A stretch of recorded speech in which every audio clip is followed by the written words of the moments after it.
આપણી સમક્ષ મૂકી છે। મારે તો કુવાસી તરીકે તમે મારા સૌના આમંત્રણને માન આપીને આટલી મોટી સંખ્યામાં વધાર્યા એટલે મારે તો રાજી થઈને કુવાસી તરીકે તમારો હૃદયથી આભાર માનવાનો છે। બે ત્રણ વાતો અમિતભાઈ ચાવડાએ કહી કે અમે 146 ઓબીસી સમાજ એ ગુજરાત સરકારનું 3000 કરોડનું બજેટ હોય તો વસ્તીના ધોરણે અમે બજેટ માંગીએ છીએ। અને એમણે જે વાત મૂકી એ વાતને હું સમર્થન એટલા માટે આપું છું કે ગ્રામ્ય વિસ્તારમાં ગામથી ગામને જોડતા રસ્તા હોય, પ્રાથમિક શાળાના ઓરડા હોય, દવાખાનાની વાત હોય કે તમામ ભૌતિક સુવિધાઓની જ્યારે ગ્રાન્ટ ફાળવવાની હોય ત્યારે પૂરતા પ્રમાણમાં ગ્રાન્ટો નથી મળતી। આપણને વસ્તીના ધોરણે બજેટ નથી મળતું। એના કારણે તમને બધા ધારાસભ્યોને ખબર હશે કે વર્ષે 10 કરોડ રૂપિયા એ રસ્તા માટે જોબ નંબર માટે આપે। મારું સર્વે પોતાનું છે કે બનાસકાંઠામાં 3 થી 4000 રોડ હોય અને વર્ષે 1 કે 2 રોડ આપે।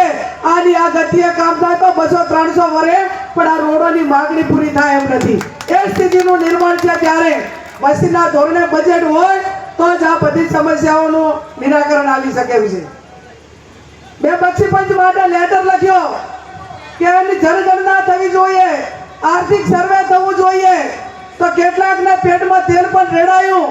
હું એની ચોખવટ કરવા માંગુ છું કે કોઈ પણ સમાજ એ વ્યક્તિગત રીતે આર્થિક સદ્ધર હોય। આજે હું પાટીદાર સમાજનો દાખલો આપું, ચૌધરી સમાજનો દાખલો આપું, રાજપૂત સમાજનો કે તમામ જે વ્યક્તિગત સુખી જે સમાજોની અંદર વ્યક્તિઓ સુખી છે એમને પણ હું અભિનંદન આપું કે ક્યાંક ને ક્યાંક એ તમામ સમાજના દીકરા દીકરીઓને ભણાવવા માટે પોતાના સ્વખર્ચે શૈક્ષણિક સંકુલ ઉભા કર્યા અને એના કારણે ચાક આ 146 જ્ઞાતિઓના દીકરા દીકરીઓ ત્યાં એમની હોસ્ટેલો હોય કે એમની હાઈસ્કૂલ હોય ત્યાં ભણી શકે છે।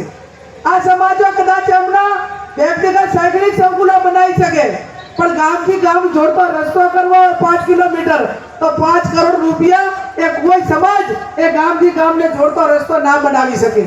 અને સમગ્ર 146 સમાજો એ ગુજરાત સરકારને જીએસટી ભરતા હોય, જેની વસ્તી વધારે એ જીએસટી પણ વધારે ભરે અને વધારે ભરે ત્યારે અમારી એક જ માંગણી છે ઓબીસી સમાજની 146 જ્ઞાતિઓની કે વસ્તીના ધોરણે એ ગુજરાત સરકારનો 81,000 કરોડ બજેટ એ ઓબીસી સમાજને મળવું જોઈએ।